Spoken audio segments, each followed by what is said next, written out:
Welcome to another installment of What's Your Favorite Movie? The show the French are calling Quel est votre film préféré? That's right, folks. We're available worldwide now on iTunes and Spreaker, so please tell a friend, tell a family, tell a neighbor, tell anyone you can, especially if they live in France, but wherever they may be, to tune in and help us out, grow the show. This is the podcast that celebrates everyone's favorite movies. My name is Ed South. You can follow me on Twitter, @EdSouth, or join us on the podcast's Twitter feed, which we're having a lot of fun at. That is at WYF Movie Podcast. You should click follow and join in. We post all kinds of stuff related to the movies we talk about here and other movies, and just bug you about listening to the show. So retweet those and share it with your friends, and let's get this party started. Why would I have done that? Don't know. Email favemoviepodcast@yahoo.com if you wish to communicate with us via the email. My guest today is another one of my longest, dearest friends. I'm just going through the phone and picking out all my good old friends to bring out onto the show.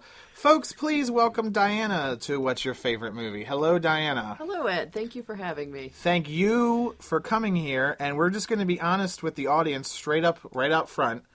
This is the second go-around of this recording. We recorded an entire hour, and it was pretty darn solid, if I may say so myself. It was awesome. It was awesome, and then when we listened to it back, there was some really bad audio that I don't think could be corrected. So we just took a break, grabbed some dinner. You had some Eggs Benedict. I did. I had some turkey and stuffing. And we are ready to get back and talk about movies. And we're not going to lie to you and pretend that this is all completely off the cuff. But we had two really good moments in the first show that we're not going to be able to duplicate. And one of them was, let me just say that Diana and I went to a ton of movies throughout our life, but mostly in the 90s area when we were in college and whatnot. And I have a taste for offbeat / crappy films. Yeah, I was going to say, don't sell it as offbeat, right, because that makes it sound like they're artsy. Right. Your film tastes run, along the lines of just pure crap. Lowbrow. Yeah, very lowbrow. And not so artsy. We have a very full history of seeing many, many terrible films together. So then I said to Diana, what were some of those movies that I made you go to or whatever, and Diana had a block for a while where it was just, hey Diana, you want to go see this movie featuring a seal as a plumber? Sure. Hey Diana, you want to go see this movie based on a 1920s radio show? Why not? Yeah. So Diana was always, and if nobody else wanted to, I knew Diana would go see it with me. So Diana had the fortune of seeing the wonderful classic Dunstan Checks In, in which Pee Wee Herman chases around an orangutan. Why not? Through a hotel. That's a movie. Along with Academy Award, at least nominated, if not Academy Award winner, Faye Dunaway, also trying to get her hands on that orangutan. And we went and saw it in the middle of a blizzard. Yes, and we did. I believe we drove out further than the local theater because the local theater was closed. I don't know if that's I don't remember where we the saw case. It. And then I mentioned Flipper was another movie that I really, really wanted to see, and this was like 96, I think. They did a remake of Flipper. You're also underselling that. To say that you really, really wanted to see it is such an understatement. You were obsessed with seeing this movie. You couldn't wait I know to see I couldn't wait to see this movie. You could not stop talking about seeing this movie. So... And I know... And I had the soundtrack in the car. I bought the soundtrack. Yes. The soundtrack's good. I still love all those songs there.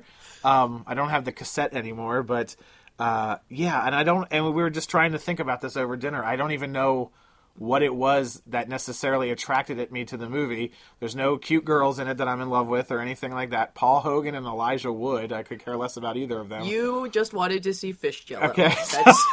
That's all it was. So that Diana remembered that I was obsessed over the fact that obviously not in the wild dolphins eat Jell-O, but when they're in captivity, they often will take fish parts and make like a gelatiny substance of it and cut it into little squares like Jell-O jigglers. and feed it to the dolphins. And Diana says I was obsessed with that factoid. Obsessed. Couldn't stop talking about the fish Jello. And then we get to the movie, and I do not believe there's any fish Jello I don't think so. in it. But I'm going to watch it very soon and report to you, Diana. So expect a text message at 3 o'clock in the morning. No fish Jello. Sad face emoji. Oh, man. But yeah, so when Diana said that, I just laughed my head off because I forgot about my obsession with fish Jello. However, Diana will confirm that I have spoken of almost nothing but fish Jello since 2.5 hours ago when she brought that up. That is absolutely true. And I'm surprised I didn't try to order it at the diner, but they might have had it. So what else were we talking about, Diana? Just early film experiences and your love of movies. Tell us about one of the earliest you remember going to the movies. I don't know. I don't know that I can pick out, what my first movie memories are. We went to the movies a lot when I was a kid. We were, I guess, fortunate in that our parents were kind of cool about that. Like, hey, let's just all go to the movies. Mine were not. Yeah. So, yeah, it was just a thing that we did sometimes. But which explains why you might not have I can specifically remember all 7 times I went to the movies before I was 13 or 14. Yeah. Because it was such a big, huge deal, and it also probably has a lot to do with why, to this day, I'm still obsessed with and love movies, even though my taste in movies has very little risen since I was 7 years old. I mean, probably one of the earliest movies that I have a clear memory of seeing in the theater was The Empire Strikes Back. Nice. We saw that. I was 4, but I remember seeing that. That's cool. Yeah. I remember seeing that in the theater. I think back in those days, no matter what your family's film going practices were, almost everybody went and saw the Star Wars films. Yeah. I mean, that's one of the few times I got out to the theater. Yeah. When Return of the Jedi came out, I saw that twice in the theater. Nice. And that was a huge deal because we didn't go to the theater. Nobody had that kind of money. Yeah. So it's like I saw it once with my family and then again with friends, and that was just like, it blew my mind that I was seeing this movie more than once in the movie theater. I remember seeing it and not understanding any of it, but I don't do that. But I love them Ewoks, that's for sure. And then you were remembering the first time that you and I had gone to a movie together, which was in our youth. That is correct. Yes, your mom took us. The first movie that you and I saw together in the theater was Return to Oz. Return to Oz, a nice Disney film that's somewhat terrifying in parts for little kids. It is. It's a little bit scary. It certainly is a darker movie than the original Wizard of Oz. But my understanding is that it's actually more faithful to the source material. It's more faithful to the Baum books than the movie that was actually made. Of the Wizard of Oz. The Wizard of Oz has got to be one of the maybe few pieces of art literature where the movie has completely eclipsed the book as far as a public consciousness of it. And if you go see a play of Wizard of Oz and it doesn't have it doesn't have to be a musical, but if it doesn't have Over the Rainbow in it, or that's not fair. And have you seen Return to Oz later in life, as an adult or anywhere recently? I have seen it just that once. That was enough. In the theater. Well, I mean, I remember being kind of disappointed in it because so the book that I read, it was actually the novelization of the movie, but I had read the book, and of course the book was, much more descriptive, and so going into the film, I was expecting, all kinds of really dark, scary things, and it was just kind of meh. I'll just put a pumpkin on this guy's head. There's a pumpkin guy in it, and there was a talking chicken. Yeah. And aren't they flying around on a bed bed knobs and broomsticks or something like that? Maybe. But I was maybe. 8. I don't really remember a whole lot. So. And that is starring what's her name? Fairuza Balk. Fairuza Balk, who we mentioned on the last show. I think she's in The Worst Witch, and she's in Almost Famous, but she's in that. And then I didn't mention on the last show my love of the film The Craft. Why do you laugh at that? That's a good movie. Because it's such a you movie. Because it's four girls just doing things? Yeah, girls in like little teeny skirts and, tight tops and... I didn't even notice any of that. No, of course not. I remember, that came out in, I think that the Craft is like 96. So, and I was in college because I saw it at a preview screening because I was writing for the paper. But I remember like maybe even being nervous or whatever that I was going to see a quote. And now that I've seen it, a gigantic quotes horror movie because I hate horror movies, and I was going to go see one in the theater. Nothing scary about that movie. Nothing scary. There's like one slightly like the spiders. I remember spiders crawling or whatever. And it's like ew, but it's not scary. But yes, my horror movie intake is very low, but I actually enjoy that movie quite a bit. One day when this podcast is like big and huge or whatever, they'll put out copies of the Craft and have like a little sticker on it that goes, "This is such an Ed movie." Ed South, what's your favorite movie? Good times. So as always, Diana came up with a list of her 5 favorite movies to bring to the table to discuss and lead us in our conversation down movies' merry way of life. What does that mean? And we'll start off with Diana's favorite movie, the 1987, would we say cult classic? I would definitely call it a cult classic, borderline a full-fledged classic at this point in time, yes. The Princess Bride. Yes, I know, a very popular choice. Lots of people at this point now have seen this movie and consider it a favorite because it's so great. You don't have to apologize for it being your favorite if it's popular. You don't have to apologize at all. But you love this movie, and the smile on your face right now, Diana, says it all. The Princess Bride. So tell us, did you see Princess Bride in the theater? I did not see it in the theater. When the movie was released, I was aware of it. I know my brother wanted to see it. I really wasn't interested because I knew who Robin Wright was from watching soap operas from Santa Barbara. She plays the titular Princess Bride. Did I use the word right? Titular? I don't think I've ever used that for real, but there you go. That is correct. So you knew her from Santa Barbara. I knew her from Santa Barbara, and I was kind of perplexed. I was like, why? She, her character on Santa Barbara was so nothing. I was like, why in the world would anyone cast her in, a movie, to be like the title character? I was like, why? Why would anyone want to see this movie? I don't understand. And so, the movie kind of came and went, and almost nobody saw it in the theater. It did not do well. It did not. And then, I don't know, a couple of years later, somehow the novel, the 1973 novel, fell into my lap. I don't remember how.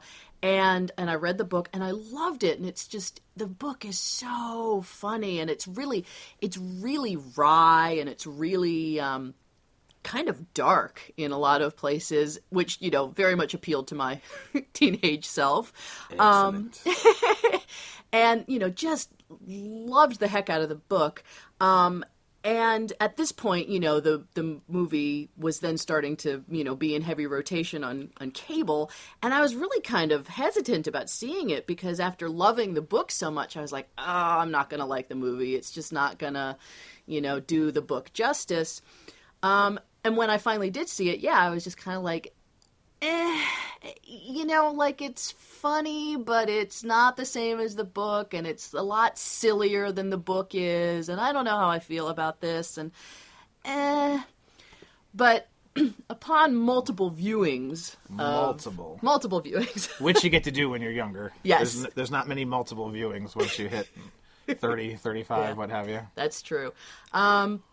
After seeing it a few times, then it really started to grow on me. And it's a very different work than the book is, but William Goldman, who wrote the novel, also, then adapted it as a screenplay. And what he did is just so brilliant because it's like he took this, story and, the book really doesn't lend itself that well to, being a movie.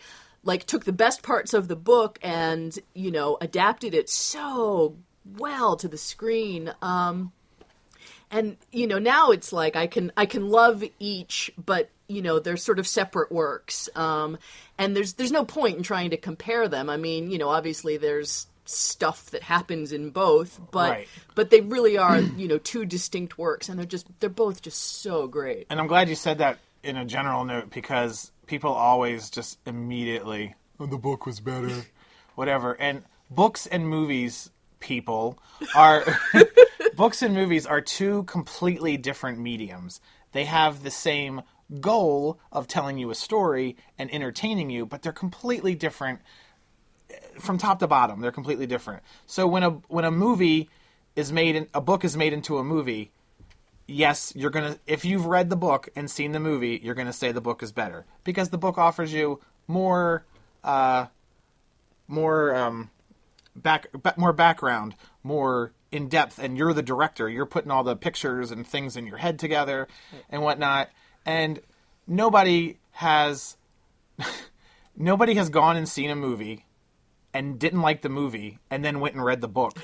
And I mean, I lost my train of thought, but but right, yes. Generally speaking, the book is always going to be better than the movie because the book is more in depth. Right. And if you see a movie and you like, if you saw Jurassic Park and then you're like, I liked that, let me go read the book now. Oh, the book's awesome because there's so much more in the book. I already like this. Give me more of it. Yeah, nobody went and saw whatever, the Beverly Hillbillies, and then said, hey, I want to read the book of it. And then, like, oh, the movie was so much better the way Rob Schneider fell down a flight of stairs or whatever. I mean, it's such a snobby thing to just automatically, oh, the book was better. Yeah, we know. That's fine. That's great. Whatever. I mean, I saw Hunger Games without having read the book, and I liked Hunger Games a lot more than I thought I would. And then I finally broke down and read the book. And I love the book because it's like, oh man, this is like so cool because you get all this backstory to what's happening in the movie. But they're two different things. And I'm preaching to the choir, you understand. But I do. I have a couple of notable exceptions, though. Notable exceptions. Notable exceptions, I would say, first of all, John Grisham books are actually better as movies. John Grisham, I'm sorry for any John Grisham fans out there, but he's a terrible writer. And what movies?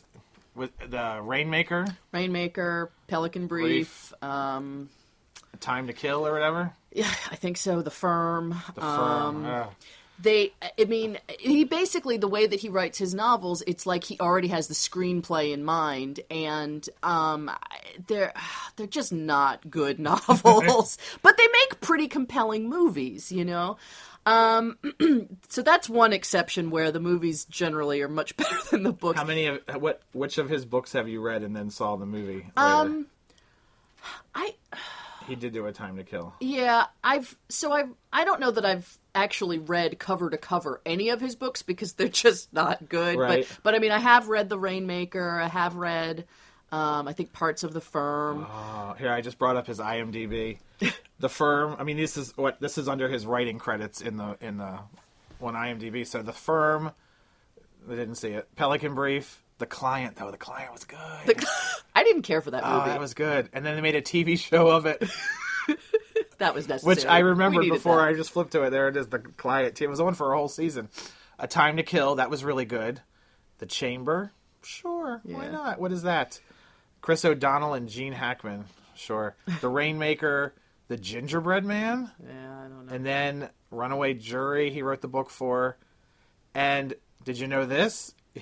He wrote the book that Christmas with the Cranks is based on. Thank you, John Grisham. Thank you for that. Thank you, Tim Allen, again in a Christmas movie. But the other exception... Sorry for that tangent. That's cool. The other exception, I would say, to, the whole book is better than the movie rule, in my opinion, is Silence of the Lambs.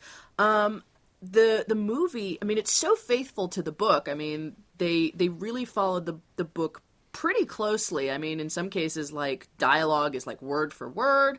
But the thing that's different in the movie is the character of Hannibal Lecter. I mean, on the page, he's just this strange, kind of creepy man, but he never really comes to life. And in the film, I mean, Anthony Hopkins just really, makes him a frightening character. And it just ends up, making the movie just much more compelling than the book, which is interesting. A testament to the talents of Mr. Anthony Hopkins. It really is. That's awesome. Never seen Silence of the Lambs. Pause for shock. You kind of need to see that. I know you don't. I want to, you don't like, but I'm terrified of it. I know you don't like scary movies, but it really is, worth I've seen it parodied in a dozen other films. And actually, there's this great movie that is impossible to find. And I used to have a tape of it, and I can't find it anymore, called Silence of the Hams. With Dom DeLuise as the Hopkins character. Oh, what a great movie! I somehow doubt that it's great, but I believe that you love it. And you know who's in it? Stuart Penkin, Oh, my dear your friend, character Stuart. actor Stuart Penkin. Let's Princess Bride, directed by Rob Reiner, who was at the beginning of a string of huge hits when this came out. He did in a row, this is his body of work for the years 86 to 92. Stand By Me, Princess Bride, When Harry Met Sally, Misery, and A Few Good Men. That's a bang, bang, bang, bang, bang lineup right there. Huge stuff. Those are great. I love When Harry Met Sally. You like that? You like it? I enjoyed it once. I Did don't you like love Stand it. By Me? That's That's is a more movie in your wheelhouse? It really is. Yeah, that's a movie that I like a lot. Did you read the book? I The novella? no, that's not one that I've read. I gotta say, I'm not a huge Stephen King fan. So To this day, I do not know why, but I saw Stand By Me in religion class in high school. That's yes, pretty I random. don't know how that is, but we also watched Better Off Dead in religion class, so Also pretty random. random, yeah. Other really good Rob Reiner films: American President. Oh, that's good. It's a pretty good one. Ghost of Mississippi, I liked a lot, and Story of Us, which is kind of fluffy, but it has Michelle Pfeiffer in it. I was gonna say, I know your girlfriend. And I think there's some other good people in it too. I don't remember. And of course, he introduced the phrase bucket list to our lexicon of this country, which is often misused. It is. If you have just eaten crab-flavored potato chips, that's not something that was on your bucket list, okay? Let's learn how to use the phrase bucket list right. And if it was on your list, you're done. You may leave now. You may leave the party now. Thank you for playing. Princess Bride stars Cary Elwes. He's good. And he was in a movie that we discussed before, The Crush. The Crush, which you saw in the theater, I'm straight up jealous, yo. I did see it in the theater, and I can't believe that you didn't. I can't believe that you and I didn't see that together, because it's totally the I've type seen of that a lot, though. Type of movie we would have seen together. Him and Alicia Silverstone, and it's such a color by numbers. It is a psycho. Terrible, it's not terrible. It is it's terrible. So good. No, it's terrible. Alicia Silverstone. Oh man, that's terrible. a great movie. I would like to watch that. I can picture the poster in my head. It's the only thing I remember was that scene with the hornet's nest or whatever that was. That was terrible. Cary Elwes also in Hot Shots. Great movie. Robin Hood Men in Tights. Saw that in the theater. Yes, with me. No. And Twister, which we saw. We saw in the way theater. back in the day. Yep. And that's a good movie, and I like that movie. You got to turn it up. We saw that at the Palace 9 theater that we used to go to all the time, and it was in the big theater that they had. They had one theater that was bigger than all the others, and the sound was cranked. You have to watch Twister with the sound cranked up. That's all important. the way up. Yep. Because that's... Yep. When you and I saw Psycho at the Senator. Nice. You remember that? Yeah. Yeah.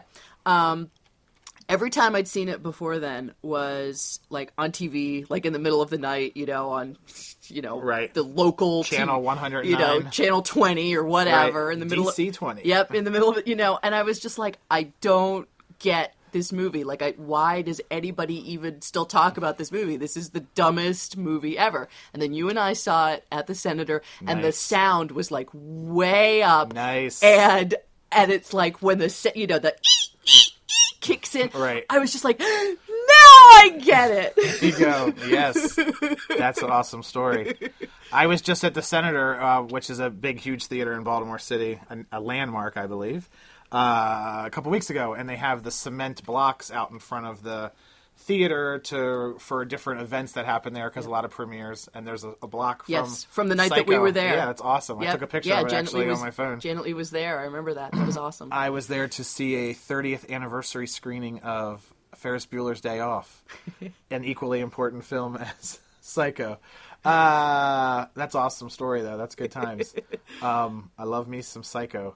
Rest of the cast, real quick: Mandy Patinkin, Robin Wright, who you mentioned, she's on House of Cards now. Yep. She was only 21 when she made that. Yep. And like you said, you were kind of surprised that they cast her, but she didn't have a whole lot to do except stand there pretty. and look pretty and be rescued over and over Yeah. again. Then you got the great Christopher Guest, who's kind of in a... It's still a funny role, but he's playing it very straight. He's not way over the top like you're used to him now in his movies, like Guffman or... But Best- he plays a great villain. He really He's does. a good villain, yeah. Yes. You got Andre the Giant, one of his few film debut or appearances. And I have to, when I worked at a video store when Andre the Giant died, and I took our 2 copies of Princess Bride and put them like front and center on the new release wall. Bang, they went out the door that Yep. night. Thank you very much. That's why you should hire me for your video store if you own one. Wallace Shawn's in this, who's awesome. Who's he play? What's his name in this? Vicini. Vicini, and he is Mr. Hall in Clueless, which I love me some Clueless, also with Alicia Silverstone. And he was on the TV show of Clueless, too. Yeah, that was a really unfortunate TV show.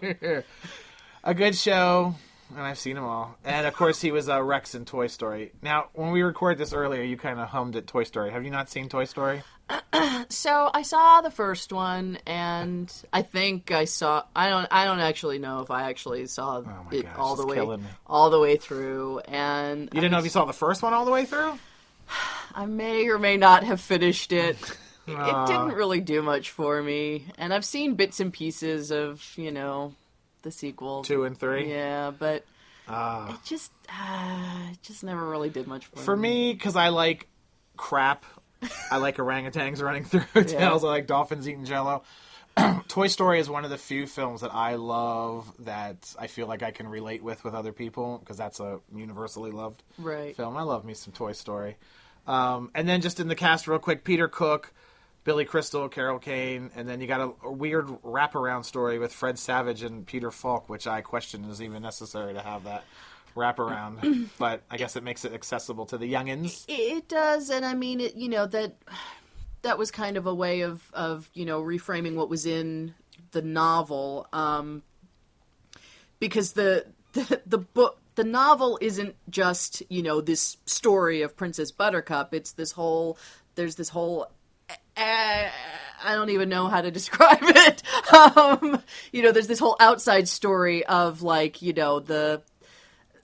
telling this story to kids, and it's hard to explain. So you should just read and or watch The Princess Bride to get it. I recommend both. Yes, Excellent. read it and watch it. How big of a book is it? Is it a big? Is it It's not a huge long book. In the movie, he's got the storybook, and it's like a prop storybook. Like it looks like it's from Harry Potter's dungeon. And it looks like it's about 200 or 300 pages, and of course he reads it in the course of 90 minutes. But a universally loved film, The Princess Bride, has 4.5 stars on Netflix for what that's worth, an 8.1 out of 10 on IMDb, and a 97% fresh on Rotten Tomatoes. That's impressive. Yeah, I think, most people recognize it now. It's a shame that nobody saw it, when it came out, but most people now realize that it's just a really smart, funny movie. I saw it when it came out not in the theater, but I saw it the following year on HBO, and I was excited to see it because it looked really goofy and silly. And it wasn't goofy or silly enough for me, and I was just kind of like, what? Really? That's it? Because the one thing they showed repeatedly in all the ads, and I'm sure it was in the trailer, and I know it was on HBO every 20 minutes, was Billy Crystal, have fun storming the castle! Right. It's like, okay, that's my kind of movie, and then, whatever. Yeah. But I watched it the other night, and I enjoyed it. And it's the first time I had seen it in like 30 years or whatever, so good times. Indeed. But we'll move on to movie number 2, which I have seen many, many times. And this is a delightful, wonderful film called Some Kind of Wonderful. From the Brat Pack age of motion pictures in the 80s, there was a lot of teen movies. Yes. And being like 13 for myself when this came out, couldn't have been less interested in any of it, which is odd because now I love high school movies. But when I was in high school, didn't want to watch that. Yeah, I'm not sure how this movie first came to my attention. Somehow we ended up with it on video. I'm not sure how that happened. But yeah, like from the first time I saw it, it's I don't know. I mean I will admit, when I saw it the first time, I mean I was a teen girl, and these movies, and they kind of go into these early John Hughes films and the Brat Pack films. were kind of marketed very girly. They were kind of perceived as girly films, and these were kind of coming out at a time when there was movies like Porky's and a Bachelor Party, and that's the kind of stuff which were all rated R, and I never saw until much later. But that's what boys wanted to see, and Police Academy. But you girls got all these nice. So I think, as a teen seeing it for the first time, I liked it on sort of, I hate to, say that like, when I was a teen, I only liked it superficially, and now as an adult, I understand it so much better. Deep nuances. But I mean, over the years, kind of the reason that it's now, sitting on my top 5 list is because, it does have these sort of layers that didn't exist in all of those, teen films. It touches on some things that, were often sort of glossed over or completely overlooked, in other movies of that genre. And it was directed by Howard Deutsch. Howard Deutsch. Yes. And when we were prepping the show, Diana told me that Howard Deutsch in this movie falls in love in real life with one of the co-stars, my dear, dear, sweet Leah Thompson. Yes, on the set of this movie is when Leah Thompson and Howard Deutsch first met, and they went on to marry, and they're still married, and they have 2 kids in their 20s now, I guess, who are actresses. She's in. Are they active actresses? I know Zoe is. You know her. You know of her. I know that she is an actress. I will weasel in a mention here on this movie. And folks, please get your paper and pencils ready to write down this title of a film recommendation. She did a movie recently called Mayor Cupcake, which I like mostly for the title. It's not a really good movie, yet I've seen it several times. It'll pop up on the Up channel, if you get that. The Up channel. What year was that? 2011. But their kids, the Deutsch sisters, are in the movie, and they play Leah Thompson's daughters. Great movie, though. But and this movie has Leah Thompson, and she's the pretty popular girl in school. Right. And Eric Stoltz works at a gas station. Yes. And he's from the other side of the tracks, and he is just in love with her. She is very pretty. Yep. He is correct. His friend is Mary Stuart Masterson, who is pretty, but she's a little rough around the edges, we should say, in this movie. And she likes Eric Stoltz's character. So we have a kind of a love polygonal triangle or whatnot.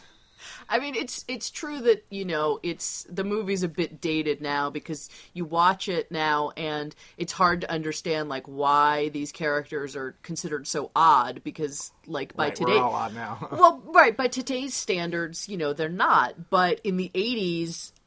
right. at this point in the 80s, I mean, and it's really funny too because, like, Mary Stuart Masterson's character, like the way that she dresses and, just like that type of character within, I don't know, 5 or 6 years, once, like grunge was a thing right. and whatever, like she was totally cool. But in 1987, like nobody quite knew what to do with this tomboyish, girl in the ripped jeans and the black leather and, whatever. And they make some gay innuendos at her, like she's gay. Right, yes. Right, which in 87 was like another universe. Like, we'll call you gay, but there's no such thing as gay, people. Right. That's not a thing. But, I mean, that's one of the things that I like about this movie. So, I mean, there are a lot of parallels between Some Kind of Wonderful and Pretty in Pink. Both same writer, John Hughes, same director, Howard Deutsch. Same basic plot. There's a handful of, like, scenes that are almost identical. Many of the same, like, some of the dialogue is almost the same. But, the things that I like about Some Kind of Wonderful are that, these characters are kind of grittier in Some Kind of Wonderful, and they're not as cliched as they are in Pretty in Pink. And they really, kind of touch on this idea that often doesn't get explored in these teen movies of, like being in love with an idea as opposed to being in love with, an actual person. So often in the teen movies, the characters fall in love and, it's like this instantaneous thing and nobody really talks about, are you really in love with me or are you just in love with the idea of me? Right, the cheerleader, Right, and so I really always appreciated about this movie that, there is this big scene of, like, you're not, you're using me for my face. You're using me for my popularity. You're using me to feel better about yourself. And I really always liked that, that movie touched on that. You said, like, the characters are a little more rounded out and realistic than his previous films, John Hughes' previous films. And I think this was the last of his high school films before he kind of moved on to other things. So I wonder if this was like he said what he got it. Obviously he matured as a writer and he got what he wanted to say out and made the film, even though he didn't direct this, but he passed it on. But this Howard Deutsch guy did a lot of work with him. And... Right. Yeah, I know that, he definitely, there were sort of some unresolved feelings on Hughes's part left over from Pretty in Pink, because the original ending to Pretty in Pink was that the two oddball characters end up together. And when that was screened for test audiences, they hated it. And so he changed the ending so that, the pretty girl ends up with the rich guy. And I know that he really... And usually we wouldn't give away the end of a movie, folks, but it's been 30 years, so that one I think you it's should... okay. I think it's all right. Everyone will be all right. So then he went on, to write Some Kind of Wonderful and did the, the ending that he wanted, where that oddballs end up together. And yeah, exactly. Like after that, he moved away from the teen angst genre and went on to do. He did, and then he went on and did like some other classics like Planes, Trains, and Automobiles, and I don't know if I'd call The Great Outdoors a classic, but a well-loved film. And She's Having a Baby are all in the John Hughes style. But they're a little more adult. But then, like, what happened? He just took a Baby's left turn. Day Out? I don't know. Baby's Day Out. Thank you for mentioning that movie. Yeah, I don't know what happened there. Baby's Day Out. I will tell you, here's a fresh story. I watched that on DVD, or Laserdisc, I think, right? Laserdisc. I rented the Laserdisc.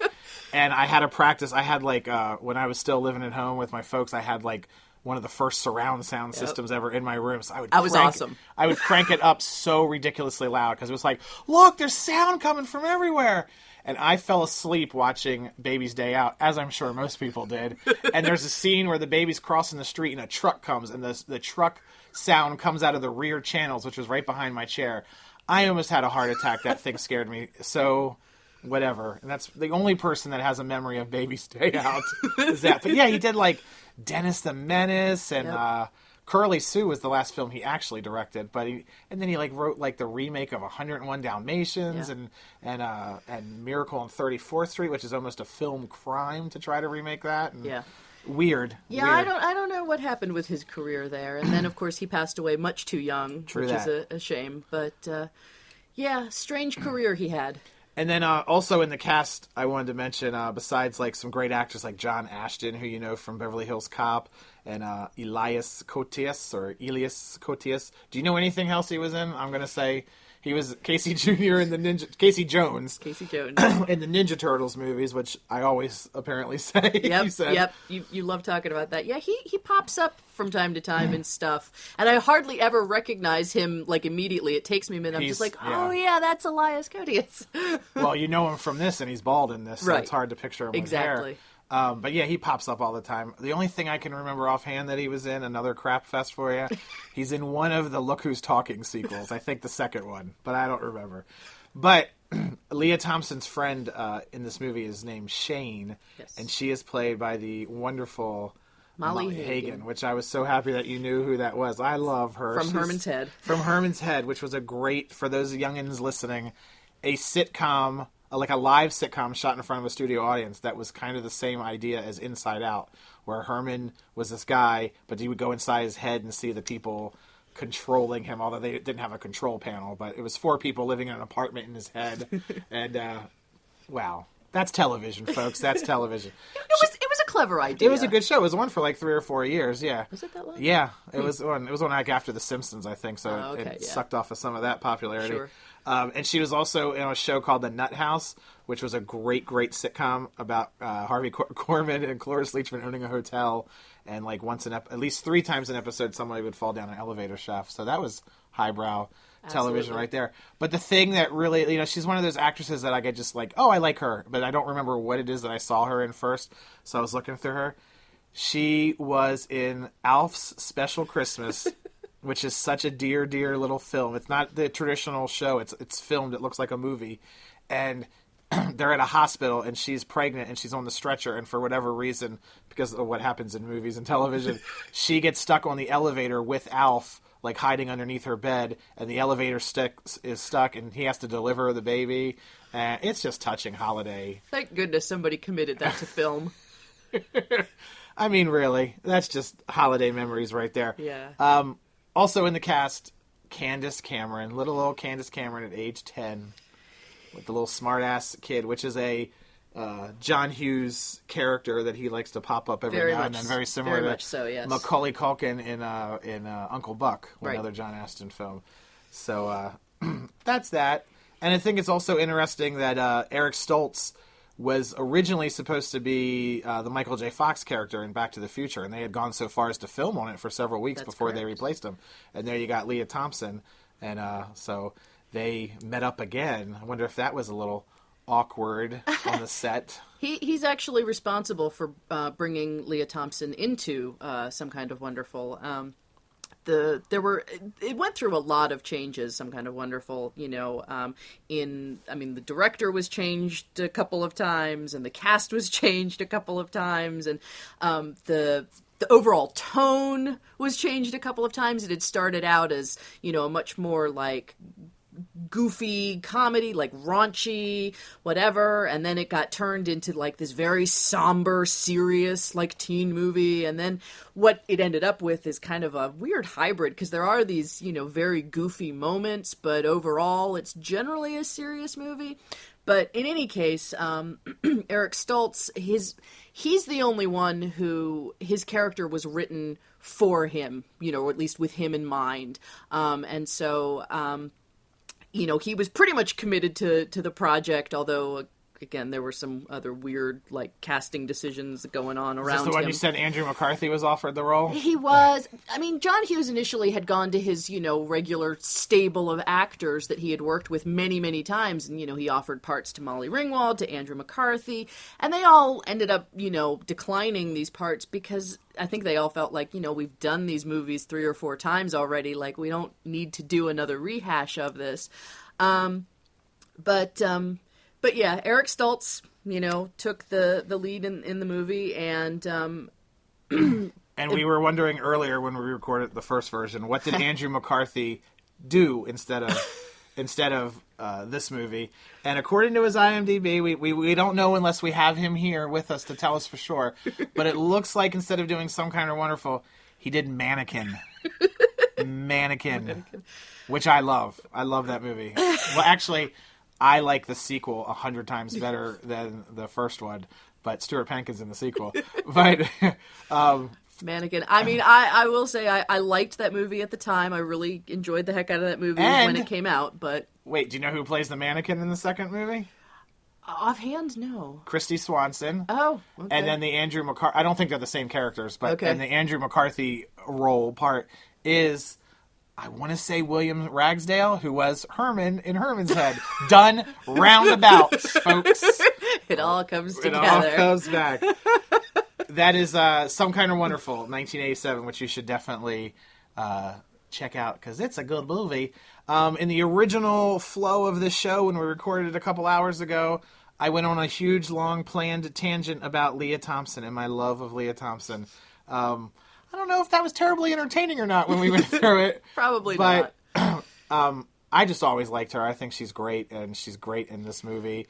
And she's hot in it, first of all. She's got, like, that 80s hair, and she's wearing, like, a little white tank top at the library scene. And I was just like, oh, man, I love her so much. And she's been in so many... she was in a whole bunch of movies, like, one after another, that I had seen, like, when they came out kind of thing. So, to me, when I was younger, she was in, like, everything, even though... When you look back at it, she was pretty much just in these 4 movies that I had seen and kind of obsessed with over. But Space Camp, What a great movie.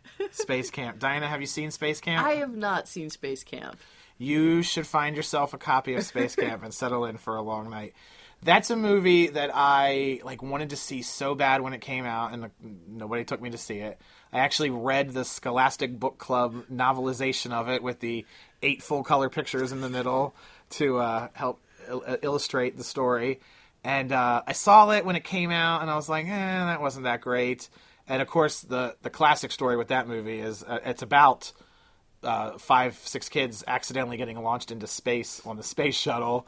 And between filming the movie and it coming out, literally weeks before it came out, the space shuttle actually went up and actually exploded by accident. And then everyone was like, I don't know if we want to see a movie about kids going up in space. But also, I don't know if it's is it just a sign of the times because things are different after the space shuttle exploded? But would they really let 5 kids into the cockpit of a space shuttle? You think that's really a thing? A bazillion-dollar aircraft? Go get in it. We're going to turn... basically in the movie, it's you guys sit in the cockpit. We're going to turn the key, but there's no gas in the engine. But what? The robot put gas in the engine? Oh, no! Yeah. Watch Space Camp, people. She was also in Howard the Duck, which I don't care what anyone says. That was a good movie. That was a fun movie. Apparently, she felt just wrecked after that movie flopped. Because, it really flopped. Yeah. And she was just apparently just feeling just terrible. She talks about it on the bonus features of the Some Kind of Wonderful DVD. Oh, does she? Yeah, about how it flopped. I don't have... the copy that I have of Some Kind of Wonderful has no bonus features. Well, so. Diana, that's because I have the special collector's edition. Oh, man, I can't that believe I paid $5 for at the Walmart bargain bin. I can't believe I don't have that copy.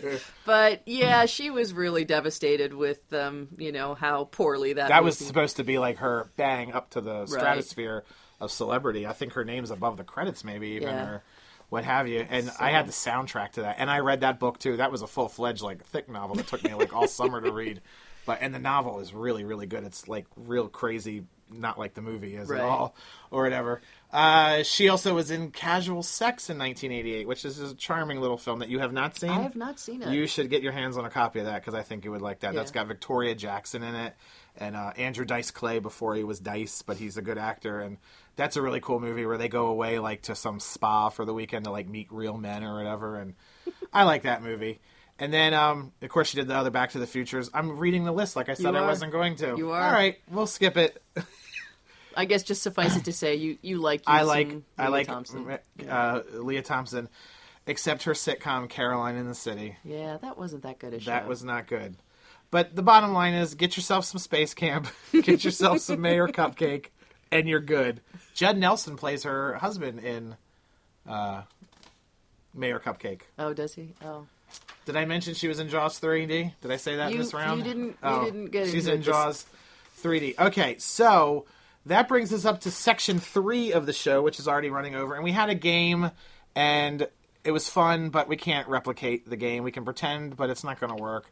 And I made this amazing chain of movies connected by Anchor that started with all the Brat Packers in the Breakfast Club, and it went all the way through and ended with Ali Sheedy in a robot, and Diana laughed so hard, and it was so worth all the work that I put into making this list. I'm still laughing. It's funny. It was funny, but it just didn't work. But maybe I'll post this on the Twitter thing, and you guys can do something with it if anyone's paying attention to that, but it's not. So we got 10 minutes left. Which movie do you want to talk about next, Diana? It's your choice. But you got to be quick with that choice. All right. I guess let's talk a little bit about Twin Peaks. Twin Peaks Fire Walk with Me, 1992, which was based on a television series called Twin Peaks, which ran for 2 seasons, right? Well, a season and a half. Right, it was a mid-season replacement the first time, and then there was a full second season. And I was definitely a Tweaky. I was a Tweaky. I was a Twin Peaks fan. I loved everything about that world and the characters, and they were so bizarre. And I just really got into the show. And then it was abruptly canceled, and there was just a lot of sadness about what had happened with there were fights with the network, and It was very tragic. And, within a year, David Lynch came out with, a full-length feature for the movie theater that was supposed to be like a prequel to... Was this movie your fish Jello? Were you excited as the nuts to see this movie? Oh, I was incredibly... ecstatic? I was incredibly excited to see the movie. And I know, like, when I saw it in the theater, like, I mean, I was glad to see it. I enjoyed it. I don't think it really fully grew on me until later, until I was like really an adult and really understood, like the themes and whatever. When the movie came out, audiences hated it. Yeah, it's weird.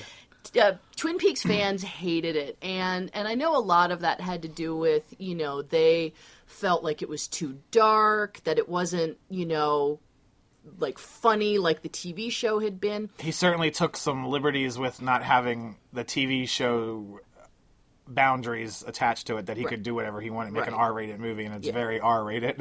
It's very R-rated. The thing is, I mean, for me, whenever they take a TV show and make a feature-length movie of it, like Flipper.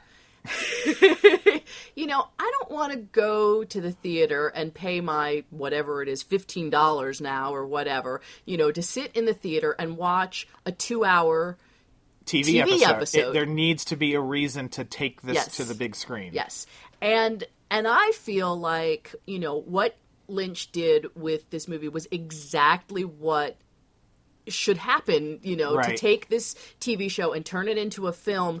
He was able to, really, like, I mean, it's really dark, and he couldn't be that dark on TV, it really gets into, just all the, like, horrible, like, abuse and whatever that, the character of Laura Palmer, was subjected to, and just all the, awful, like, self-medicating that she was doing with drugs and sex and whatever. It's super dark. But, I mean, it's exactly what it needed to be, because none of that could be explored on television in, 1990. What was there, as you're talking about it, I'm just thinking back to it, because I haven't seen it in a long time, but I've definitely seen it multiple times. Isn't there like a cabin, like a strip joint in a log cabin or something they go to? Yeah, like, pretty much. Is it One-Eyed Jacks, I want to say? Or? Well, so, yeah, One-Eyed Jacks doesn't really figure that much into the movie. Yeah. That was in the TV show, but yeah, they do go to this very disturbing, like, nude bar thing in Canada, and yeah, it's disturbing. And of course, on TV, they're all like in lingerie, as they are in strip joints on TV.